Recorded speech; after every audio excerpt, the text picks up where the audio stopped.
Today on 4x4, 500 kilometers of sand and dust. The Prim 300 is the world's toughest desert rally. Armin Schwartz takes part in a buggy race.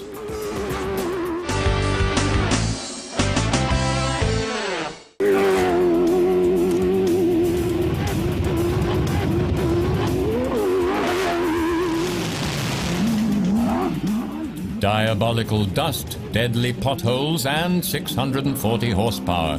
This is Armin Schwartz's latest work environment. We were with the former European rally champion as he met one of his toughest challenges, the Prim 300, 482 kilometers of desert track. A week before the start, a nondescript workshop in an industrial area of Escondido, California. Well, he's already finished. All right. Yeah, he's teaching us. Here, the 3 members of the all-German motorsport team, plus 40 volunteers, have been working for months on 2 buggies for the Prim 300. Head of the team and second driver is the Dane Martin Christensen.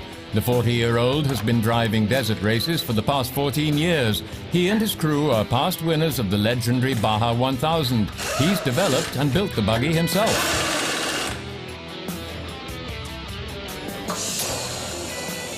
Almost every component on this car is fully hand-built, and everything else is very, very unique to each individual car. So you can buy components like transmission, dampeners, and stuff like that, but even the dampeners are very specific. You probably couldn't take these dampeners off of any car or off of this car and bolt it on any other car. They're very specific for this particular vehicle. This is definitely not something where you can just go out and buy it off the shelf and then bolt it together. It would never work.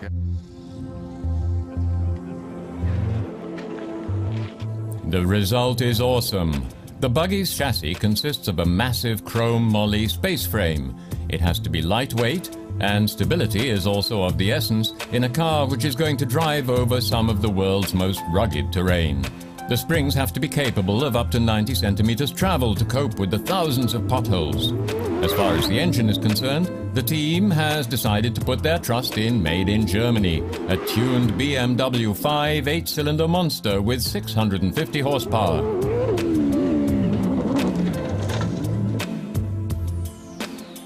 We are the only one that runs a BMW engine in the off-road circuit.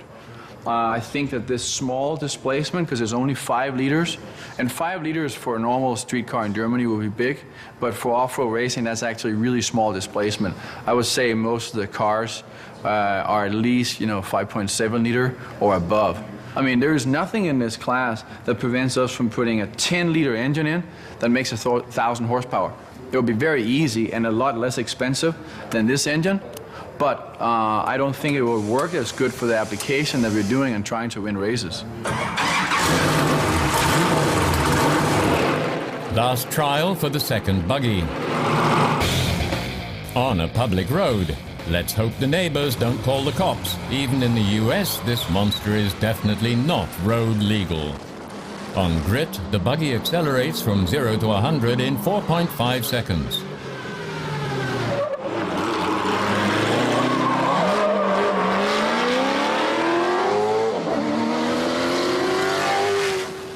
Top speed is 220 on sand.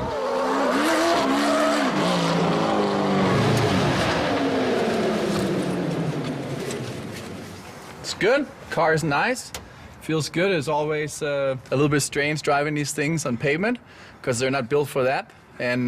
But car is nice. OOL preparation is ready, and now we are ready for Prim. Prim, a sleepy place somewhere in the middle of the Mojave Desert, 70 kilometers from Las Vegas. But when the off-road circus hits town, the earth moves. The sound of throbbing V8s and the smell of petrol are everywhere. 280 teams meet up to do battle over 463 kilometers of dusty desert track. The all-German motorsport team is camping right there, out in the desert, to get a feel for the conditions.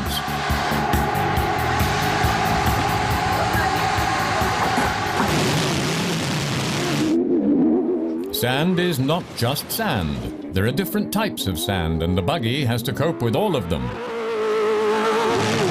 Right 4, preparing, hold.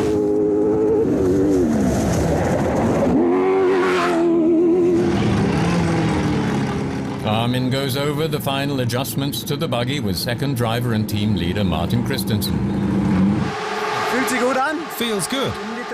We've upped the RPM a bit. Top end is better now. Particularly on this fast track here at Prim, it's important to achieve top end performance. The sand calls for maximum torque, but at the end of the day it's more important to achieve improved performance at top speed. Armin became addicted to driving buggy ever since his first drive in 2006. There are parallels to the World Rally Championship, but the etiquette here is rather different. Overtaking? Well, of course, everyone generates an impenetrable cloud of dust in their wake, so those in front of you don't actually know what's happening behind them. You have to give them a knock from behind with the push bar to let them know you're there and you want to overtake. As you can see, everyone's got huge push bars. This one's been well used, see? We basically ram the others with this so they know we're there. Most of them will move over to let you pass. Not all of them, but most. And if they don't move out of the way, you just keep knocking them until they get fed up and give in. The dust is the driver's biggest challenge. Rock, rock, rock, rock, rock. It clouds their view and gets in their lungs, making it difficult to breathe. But they've solved this problem too. That's why we've got this integrated ventilation system in our helmets. At the end of the day, it's important that we're able to breathe fresh air during the race. We might be driving behind another driver in a cloud of dust for long stretches, and with these, even though we can't see anything, at least we can breathe. It's got a super filtering system in it, tiny compressors which draw in the outside air, clean it, and blast it into the helmet for us.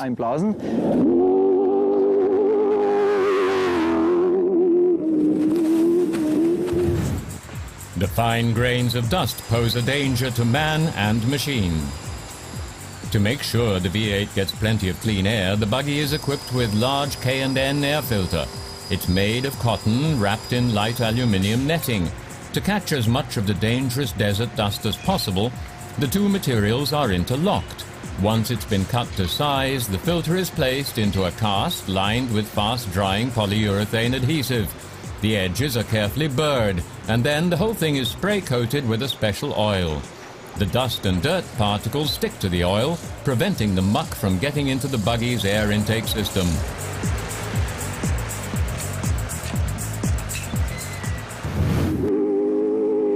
But there's more to the desert than just dust and sand. Potholes of up to 1 meter diameter, for example.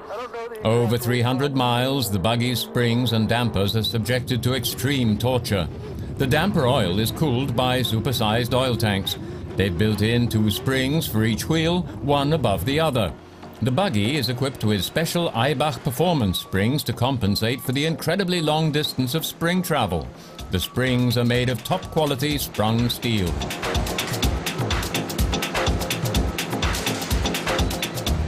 In the so-called coiler, the steel is given its spiral shape.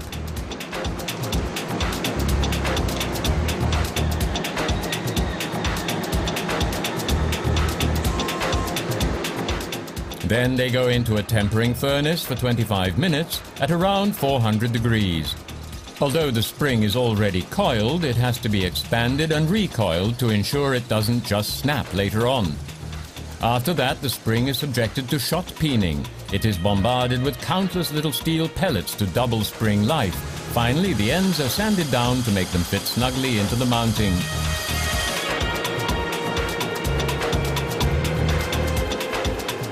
The spring then goes into a phosphate solution to be chemically deep cleaned and degreased.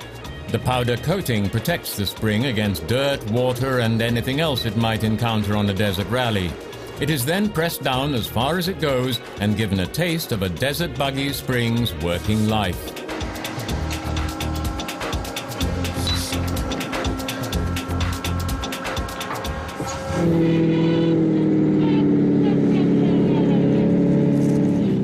Unscheduled stop on the last test lap. A sharp stone has punctured a tire, despite several layers of carbon in tread and shoulder. A quick tire change is far more pleasant experience for the driver of this buggy than for the driver of a World Rally car. Beim It's the co-driver who has to change the tyre. In a WRC car, you have to jump out to lend a hand to speed up the process. Here, the co-driver has to do much more. Luckily, my co-driver, Brian, is someone who's helped to get the car ready. He knows exactly what could go wrong, how it might be repaired. So basically, he's the perfect co-driver for an off-road race. He knows his stuff out on the track. He reads well. He copes well with the enormous effort. And on top of that, he's able to repair the car. It doesn't get much better than that. Changing the 30-kilo monster tyre has taken all of 1.5 minutes. The crew is pleased.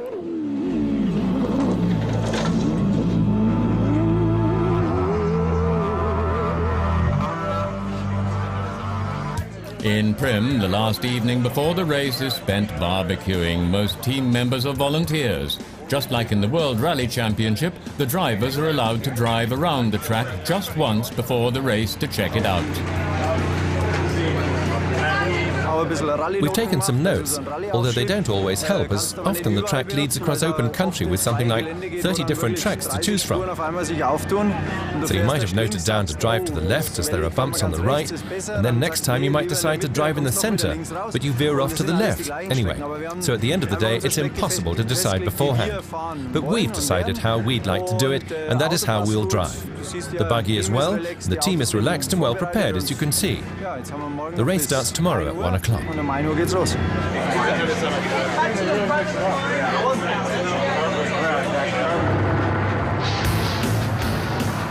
The next morning, the starting zone resembles a village jamboree. Everyone wants to admire these off-road monsters in all their glory. The so-called trophy trucks start first. With up to 7 litres engine capacity and 850 horsepower, they're the fastest here today. Armin starts in his buggy as soon as they've gone, in pole position for the Class 1 Unlimited field. He has to make it past the much faster pickups to be in with a chance.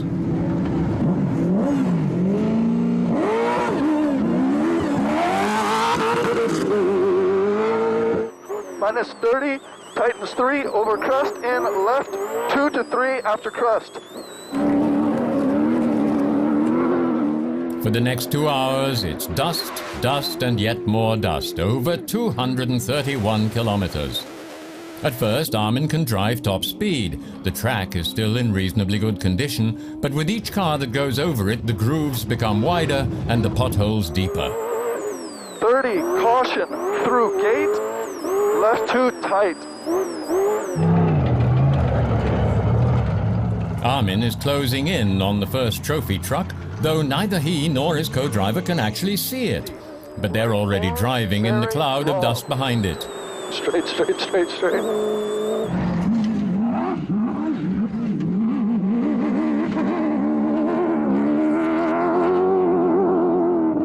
Armin is catching up fast. The dust gets worse the closer he gets, as you can tell by the state of our camera. Sometimes the audience is not even 2 meters away from the side of the track. This is a very touchy-feely kind of motorsport. Armin has now caught up with the truck right in front of him. The truck's crew, however, haven't spotted him as yet. Too much dust. He has to pass them as quickly as he can. Okay, oh, perfect. That was lucky. Armin regularly lets the rest of the team know which milestone he has just passed. That way they know he's still driving and everything is fine. The corrected time should be 101 and 119, and speed is car 100. His messages are relayed to Martin's wife, Jane, back at the pit. There is also a GPS program showing the vehicle's exact position, and a team member on lookout keeps them up to date on positions. Cool. They're saying that our car is the only car through pit B on the third lap here. So we are definitely both physically and my notes are not that accurate. Both physically and in the lead at this time, probably with 2 or 3 minutes. Armin has got to give it all. That's their strategy. He has to grab the lead whilst the going is still reasonably good. Inlet 4.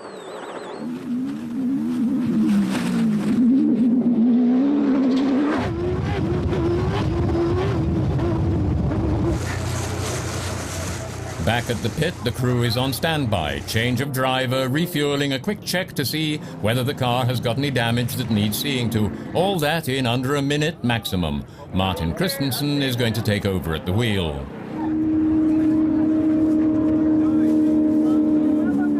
After 231 kilometers, the all-German motorsport team returns to the pit.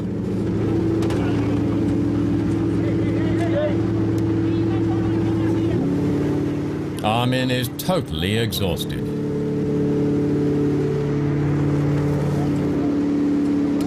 Refueling the two 110-litre tanks takes just a few seconds. During the race, the buggy guzzles 140 litres per 100 kilometers. Armin needs to refuel as well.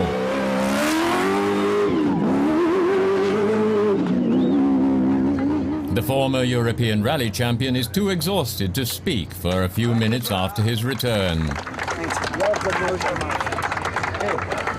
takes a lot, huh?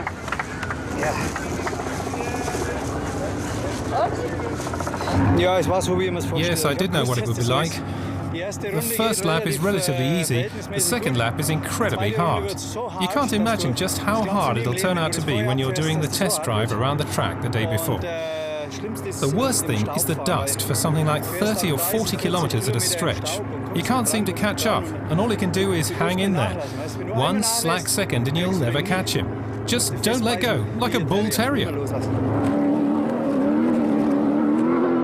Team leader Martin Christensen and his co-driver have to hang on to the lead Armin Schwarz has achieved.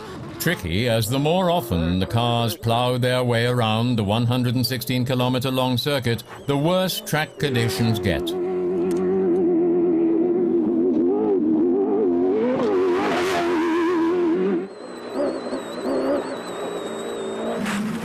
The potholes play havoc with the suspension mountings, and still Martin pushes the buggy relentlessly, increasing their lead. Push their horn! Push their horn! I am. Up here it says stay right. There's two lines right here as well. Go. This maneuver has propelled Martin into third place. Only one more 100-kilometer lap before the finish.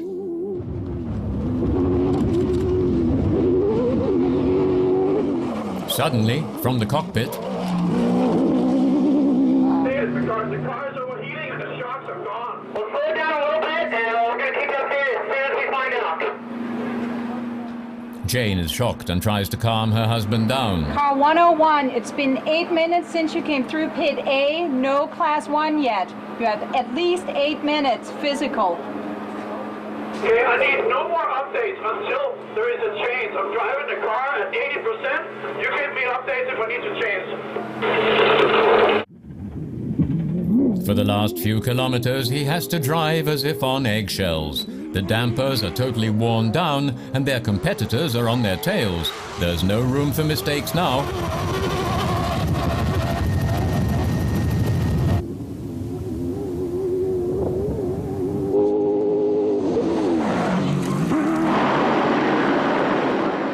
Camera helicopters are landing, final preparations at the finishing line. The first trophy trucks are coming in. Where is Martin and the buggy?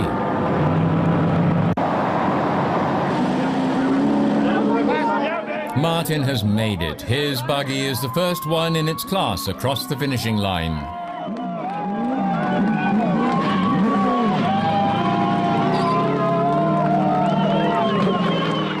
As well as the completely shot shocks, there are also knackered tires, but that doesn't matter now. The boys have done it.